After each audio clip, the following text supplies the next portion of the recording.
Ini adalah kelanjutan kisah dari Kampung Gaib. Untuk yang belum mengikuti part satunya, bisa disimak di video sebelumnya. Udara dingin menusuk tulang, dan rasa lelah tak menyurutkan Diki dan Laras untuk menuruni gunung. Entah tubuh terluka seperti apa yang mereka dapat, tersandung batu dan tergodas ranting pohon yang tajam. Tetap mereka terabas berlari tanpa henti. Setelah berlari cukup lama, "Dik, perasaan kita nggak ketemu warung Boim. Yang tadi sore kita beristirahat ya, Dik," kata Laras saat berhenti sejenak. Ya juga ya. Padahal kita udah hampir 1 jam berlari," sambung Diki sembari melewati jalan ke kiri saat menemui persimpangan. Mereka terus berlari untuk mencari warung Boim itu. Kabutnya menghalangi pandangan, masih tetap dihajar saja demi keselamatan teman yang sedang ditawan makhluk halus. Aduh!" teriak Laras ketika ia tersandung sesuatu yang menghalangi langkahnya. "Ras, kamu gak apa-apa, Ras?" tanya Diki. Bisa kalian bayangkan bukan suasananya? Saat Diki mencoba menyorotkan lampu senter yang ia bawa ke benda yang menghalangi langkah Laras. "Astaga, Ras, ini kan makam, Ras. Kita di pos 4, Ras," kata Diki dengan panik. "Dik, masa kita salah arah ya, Dik? Kita salah arah. Beneran, perasaan bener jalurnya." "Ya udah, Ras, jangan panik ya. Kita balik arah aja dan ambil kanan nantinya," jawab Diki sembari menenangkan diri dan mencoba berpikir positif. Mereka pun putar arah dan terus berlari menuju warung Boim. Beberapa saat kemudian mereka sampai. "Mas, tolong teman kami, Mas," pinta Diki dengan nada ngos-ngosan setelah berlari. "Ada apa ya, Mas? Apa yang terjadi dengan teman Mas?" tanya salah satu pendaki dengan wajah penasaran. Diki pun menjelaskan kejadian dengan detail. Kejadian yang menimpa temannya di puncak gunung itu. Tiba-tiba si pemilik warung berkata, "Mas, kamu harus segera turun temui tim SAR dan Pak Kepala Desa. Mereka tahu apa yang harus dilakukan." Laras dan Diki pun saling bertatapan, penuh kepanikan, dan seakan berpikir percuma minta bantuan ke Boim. Dan tanpa pikir panjang, mereka berlari menuju ke base camp untuk meminta bantuan. "Kenapa jadi seperti ini sih, Dik? Kenapa kok seperti ini ya?" keluh Laras terus-menerus panjang jalan. Memang benar, kalau dalam kepanikan, hal-hal mustahil bisa terwujud. Pendakian dari bawah menuju puncak yang memakan waktu hampir 8 jam. Turun dengan berlari hanya ditempuh dengan waktu 4 jam saja. Entah tersandung, terguling, tergores ranting, tidak mereka hiraukan. Mereka berdua pun sampai ke perkampungan pukul 2 dini hari. Tempat start awal pendakian dan mencari rumah kepala desa.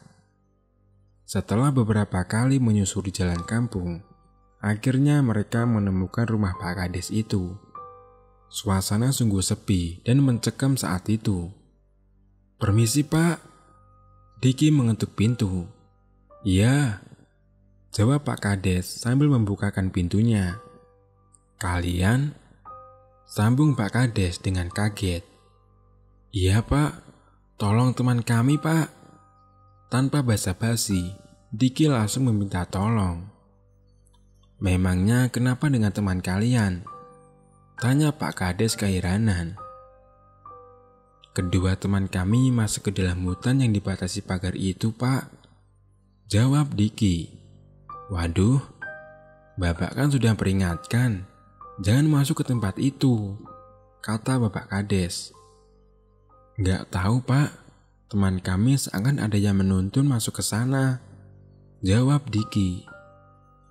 "Jalan satu-satunya, kalian harus menemui kuncen gunung ini," kata Pak Kades memberi solusi. "Di mana, Pak, tempatnya?" tanya Diki. "Di ujung desa. Di sana ada rumah satu-satunya di tengah sawah. Pas jalan di kaki gunung yang kalian lewati tadi. Namanya Ki Surya," jawab Pak Kades. "Oh iya, terima kasih banget ya, Pak. Kita segera ke sana," jawab Diki. "Ya sudah, hati-hati, semoga berhasil ya," pungkas Pak Kades. Mereka pun pergi buru-buru. Entah ada sesuatu yang ingin mencoba menghalangi mereka. Di dalam perjalanan melintasi kebun bambu, mereka dikejutkan dengan suara teriakan. Teriakan itu seakan menggema menyelimuti perjalanan mereka berdua. "Dik, suara itu mengerikan. Aku takut, Dik." Laras berlari dengan sangat panik karena berpikir itu adalah suara dari Rido yang terjebak dalam kampung gaib. Diki mencoba menenangkan Laras dengan kata-kata andalan. "Udah, Ras, terus fokus. Jangan panik ya. Aku pun juga panik ini." Kabut terus menyelimuti mereka berdua saat Diki mencoba berhenti menghela nafas sejenak dan memalingkan pandangan ke pohon bambu. Ras, itu pocong, Ras. Jangan berhenti di sini ya, Ras," teriak Diki dan dengan sekuat tenaga menarik Laras hingga hampir terjatuh. "Dik, aku nggak kuat, Dik. Aku nggak kuat," teriak Laras, dan kali ini dengan tangisan yang kencang. Entah, gangguan yang bertubi-tubi seakan tidak pernah habis. Sayup-sayup terdengar suara gamelan pengiring manten. Dan dari arah belakang seperti terdengar kereta kuda yang seakan-akan mengejar mereka. "Ya Tuhan, kenapa lagi ini?" keluh Diki dengan panik. Setelah terus melihat, mencari-cari, dan dengan berbagai gangguan yang bertubi-tubi, akhirnya ketemu juga dengan rumah kuncen. Seketika gangguan-gangguan itu menghilang. "Dik, kok angker gini ya kayaknya? Sepi juga," gumam Laras. "Jelas sepi lah. Jam 2:30 subuh loh ini. Orang-orang belum bangun," jawab Diki. Tiba di depan pintu, Diki pun mengetuknya. Beberapa lama kemudian akhirnya ada yang membukakan pintu, yaitu seorang kakek tua. "Siapa ya?" kakek itu menyapa. "Maaf, apakah benar ini rumahnya Ki Surya?" tanya Diki. "Ya, benar, saya sendiri," jawab kakek itu, yang ternyata adalah Ki Surya. "Kita pendaki gunung, Ki. Kami mengadakan camping di puncak. Kami mau minta pertolongan," jawab Diki, langsung pada pokok masalahnya dengan nafas terengah-engah. "Maksud kalian, kita ngobrol di dalam saja," ajak Ki Surya. Mereka pun masuk ke dalam rumahnya. "Pertolongan apa maksud kalian?" tanya Ki Surya. Kedua teman kami masuk ke dalam hutan yang dipagar itu. Tolong kami, Ki," jawab Diki. "Apa?" Ki Surya terbelalak mendengar ucapan Diki. "Kalian benar-benar ceroboh. Apa kalian sudah meminta izin ke warga desa? Mungkin mereka sudah mengasih wejangan sebelum kalian ke sana," tanya Ki Surya dengan nada sedikit marah. "Iya, Kek. Kami sudah menemui Pak Kades. Beliau pun memang sudah wanti-wanti untuk tidak masuk ke sana. Tapi entah bagaimana, teman kami seperti nggak sadar masuk ke sana. Seperti ditarik suatu kekuatan. jawab Diki. Sejenak Ki Surya termenung. Hanya satu yang bisa menolong mereka, namun itu sangat sulit dilakukan. Jika gagal, maka temanmu akan selamanya tinggal di sana, kata Ki Surya. Apa itu Ki? Jawab Diki. Sebentar, kata Ki Surya. Dia lalu masuk ke kamarnya dan kembali lagi. Kalian harus membawa kambing sebagai tumbal dan dikalungi kalung ini, kata Ki Surya sambil memberikan sebuah kalung. Tapi ingat, waktu kalian gak banyak. Kalian hanya punya waktu sebelum matahari terbit. Jika tidak bisa, maka temanmu tak akan bisa keluar, kata Ki Surya. Segeralah kalian pergi sebelum terlambat, sambungnya. Iya Ki, kami akan berusaha. Kami pamit dulu ya Ki. Terima kasih banget sudah membantu, jawab Diki sambil pamitan. Hati-hatilah kalian, jawab Ki Surya. Tanpa menunggu lama, mereka pun mencari kandang kambing terdekat. Diki dan Laras pun menyisir desa mencari kandang kambing. Sambil terus melihat jam tangannya, Diki berjalan dengan kehati-hatian. Duh, kita akan berhasil menyelamatkan mereka nggak ya? Tanya Laras. Nggak tahu Ras, yang penting kita berusaha dulu. Tetap fokus pokoknya, kata Diki.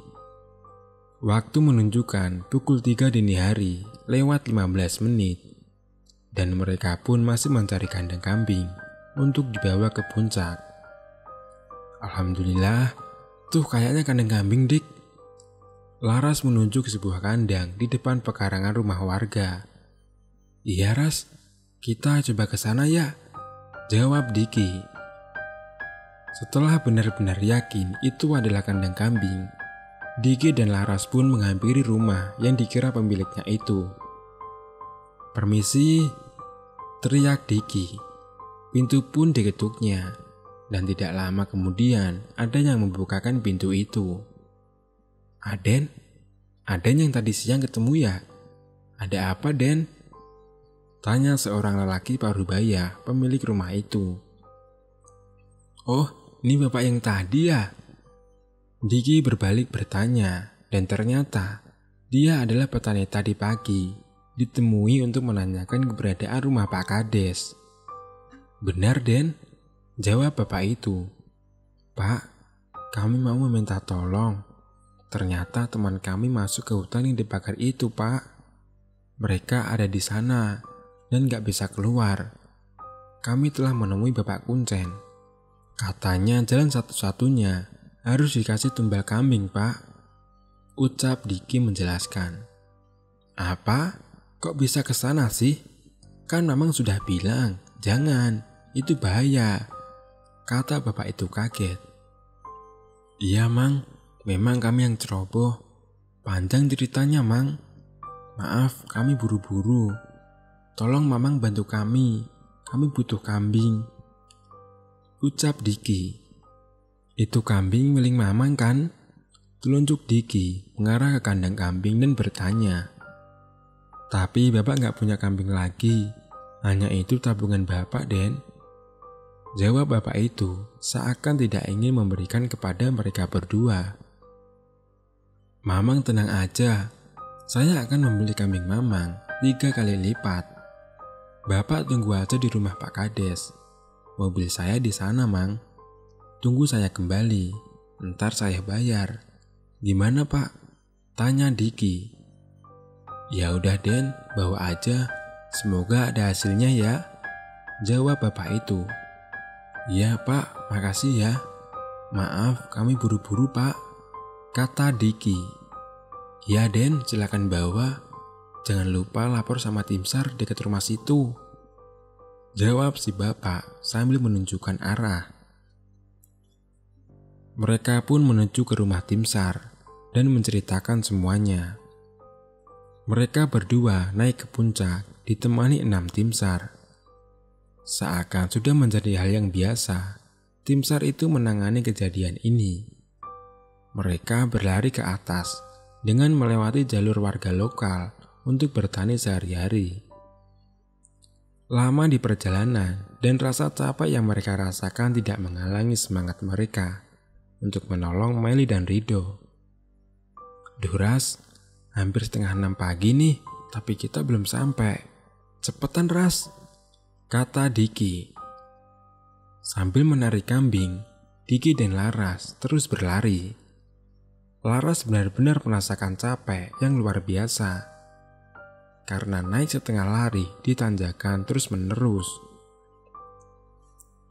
"Mas, ini jalur warga lokal. Sebentar lagi sampai puncak. Jalur ini biasa kami lewati saat ada kejadian-kejadian atau laporan dari pendaki yang sifatnya urgent," kata salah satu tim SAR itu. "Tapi apakah teman kami bisa diselamatkan, Mas?" tanya Laras. "Semoga aja ya Mbak," jawab tim SAR. "Aku capek Dik, aku udah gak kuat," keluh Laras. "Ayo sayang, kasihan Meli dan Rido. Kita meski selamatkan mereka. Mereka teman baik kita," kata Diki menyemangati. "Ya Dik, aku tahu, tapi tenagaku udah habis," jawab Laras, seraya berhenti dengan nafas ngos-ngosan. "Ya udah, kamu jalan pelan-pelan aja ya. Ikuti aku dari belakang, biar aku jalan agak cepet. Setelah sampai di sana, kamu tunggu aku di tenda dan beresin semua barang kita. Ntar aku ke sana. Doakan saja agar aku dan mas-mas ini bisa bawa pulang Meli dan Rido," kata Diki. "Ya udah, nggak apa-apa, aku sendirian saja. Ntar aku tunggu di tenda ya," jawab Laras. "Jaga diri kamu baik-baik ya," kata Diki. "Ya sayang, semoga berhasil," jawab Laras. Akhirnya Diki meninggalkan Laras yang berjalan pelan karena kecapean luar biasa. Tepat jam setengah 6 pagi, Diki dan tim SAR baru sampai di depan pagar hutan itu.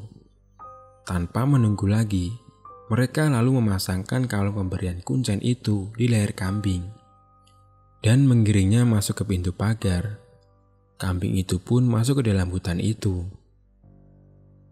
Beberapa saat kemudian, kampung yang tadinya terlihat terang tiba-tiba saja berubah menjadi hutan kembali, dan sama-sama terlihat wanita berjalan dengan sempoyongan ke arah Diki.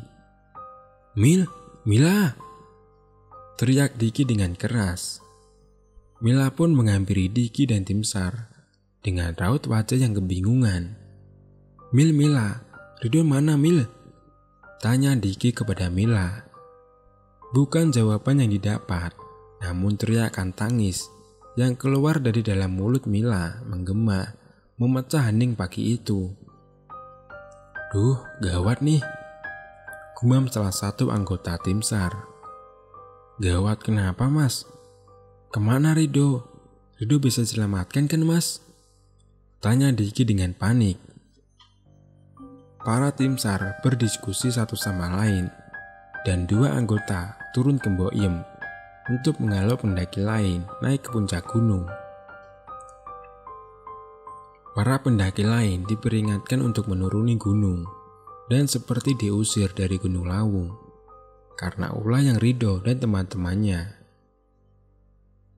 Dua orang tim SAR membawa Diki, Mila, dan Laras kembali ke base camp, dan dua orang masih stay di puncak.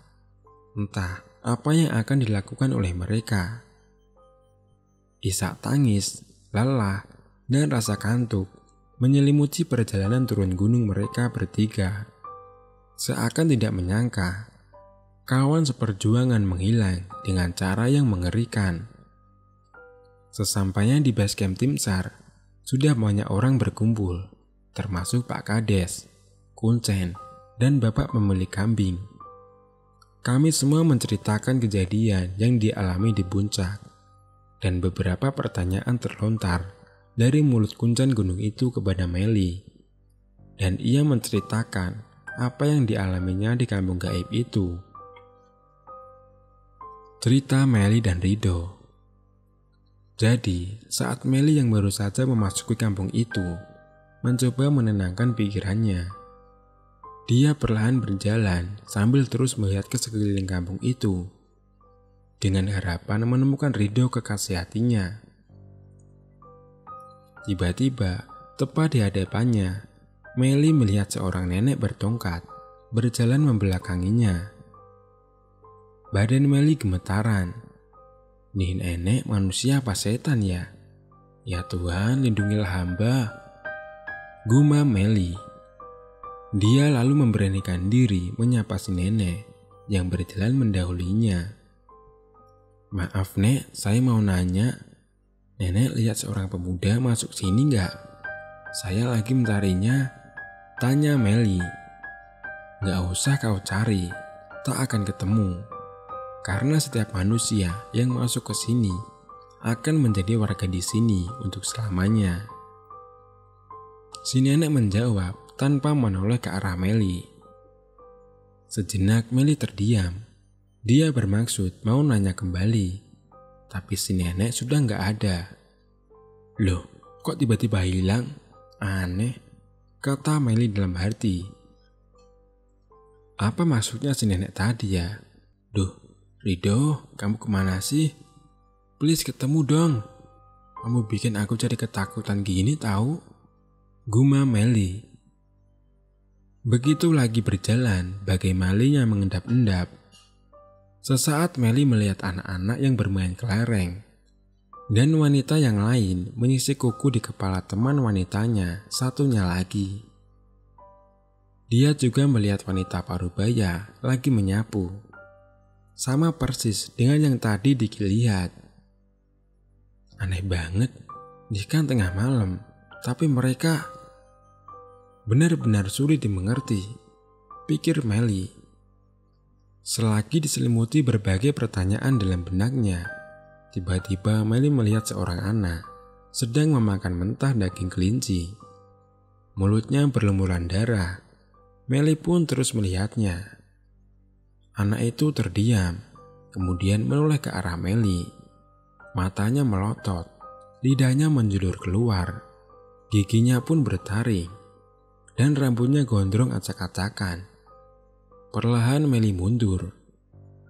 Meli pun menjerit ketakutan dan lari pontang-panting tanpa arah tujuan. Sesaat ia berhenti sambil melihat ke belakang. Takutnya anak itu masih mengejarnya, tapi ternyata enggak. Namun ketika membalikkan badan, nenek yang tadi ada lagi di hadapannya. Nek, tunggu! Teriak Meli menghampiri si nenek. Si nenek pun berhenti. Belum juga Meli ngomong, si nenek membalikkan badan menghadap ke arah Meli. Kaget luar biasa. Meli melihat nenek itu, matanya merah menyala dan mukanya rusak. Nenek itu kemudian cekikikan dengan suara seram sambil mendekati Meli. Meli pun menjerit ketakutan. Begitu Meli membuka matanya, ternyata benar Rido ada di hadapannya. Meli pun mendekapnya dengan erat. Ternyata kamu, Beb. Ya Mel, kamu kenapa kesini? Ini tempatnya benar-benar angker. Tanya Rido. Aku takut terjadi apa-apa sama kamu. Kenapa kamu nekat sih? Meli balik bertanya. Aku gak tahu Mel. Awalnya aku mimpi.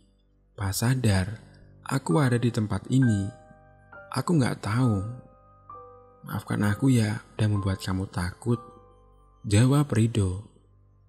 Ya sudah, kita bahas di luar saja nanti. Yang penting kita harus keluar dulu dari tempat ini. Nih tempat bener-bener tempat setan, kata Meli. Iya Mel. Rido pun memegang tangan Meli, dan mereka beranjak pergi mencari jalan keluar. Namun Meli seakan lupa dari arah mana tadi dia masuk. Terus kita ke arah mana Mel? Aku masuk sini kan gak sadar. Mungkin kamu lebih tahu? Tanya Rido. Aduh Beb, kenapa aku lupa ya? Jawab Meli. Mereka pun berhenti sejenak.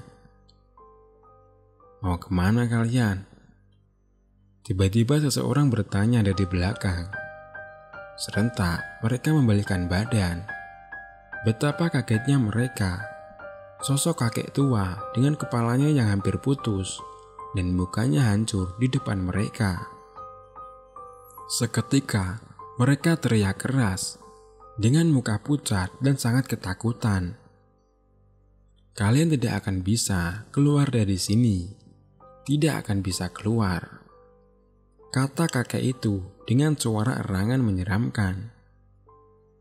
Meli dan Rido pun terus berlari. Namun naas, jalan keluar pun tidak mereka temukan. Kita terjebak, Mel. Gak bisa keluar. Padahal tempat ini gak begitu luas. Jika kita melihatnya dari luar tadi, bahkan kita tidak mampu melihat adanya pagar pembatas tempat ini. Tempat ini seakan tidak ada ujungnya. Aneh, kata Rido. Terus kita gimana, Beb? Aku gak mau tinggal selamanya di sini.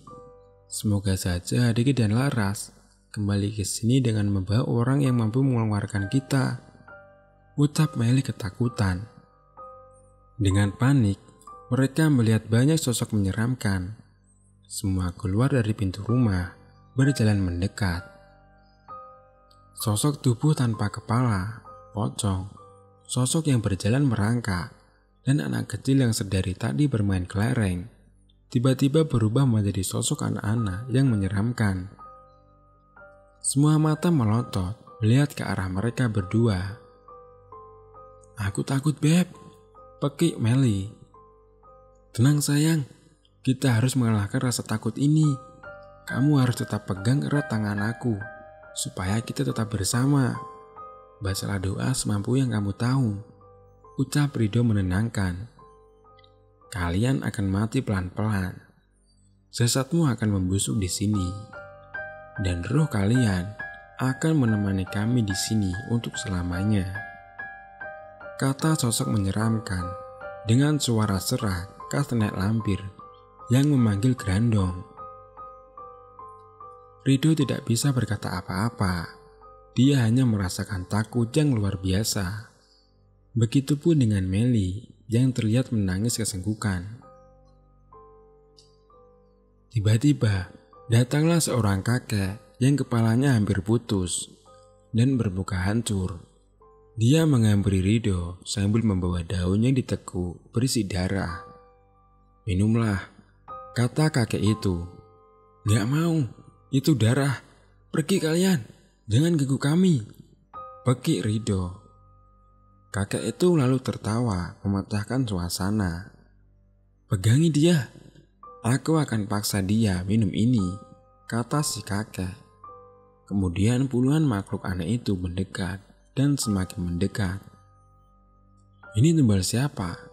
Siapa lagi meminta pesugihan? Kata sosok nenek itu. Perlahan semakin dekat, Rido dan Meli seperti dikepung oleh makhluk-makhluk mengerikan. Mereka berdua pasrah dengan keadaan yang menimpanya. Menangis pun percuma. Sebelum sosok-sosok itu menyentuh Rido dan Meli, entah dari mana terdengar suara langkingan kambing. Dan samar-samar terlihat di belakang Meli dan Rido muncul sosok seperti ulama berkain sorban dengan membawa seekor kambing hitam yang memakai kalung. Setelah kejadian itu, kampung yang semula terlihat menyeramkan dan angker dengan penghuni makhluk-makhluk aneh berubah menjadi hutan dengan pagar yang mengelilinginya. Meli mendengar ada yang memanggil namanya dan berusaha sekuat tenaga untuk menghampiri sumber suara itu. Benar saja, saat Meli mengikuti sumber suaranya, ia bertemu dengan Diki dan rombongan tim SAR. Rido kemana, Mel? Rido kemana? Begitulah yang sempat Meli dengar dari Diki sebelum lelah dan pingsan menghantam raga Meli. Kembali ke base camp tim SAR. Mendengar cerita yang dialami Meli, Kuncen gunung itu segera bergegas untuk melakukan ritual khusus.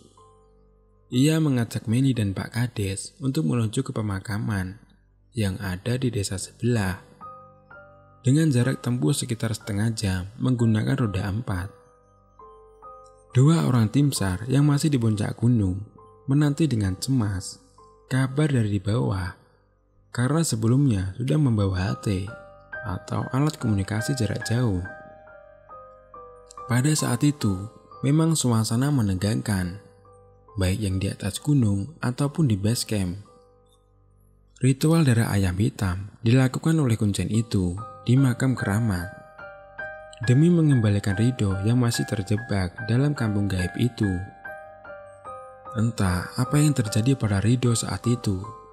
Suara teriakan-teriakan terdengar cukup keras, baik oleh tim SAR ataupun kami yang sedang ritual di makam.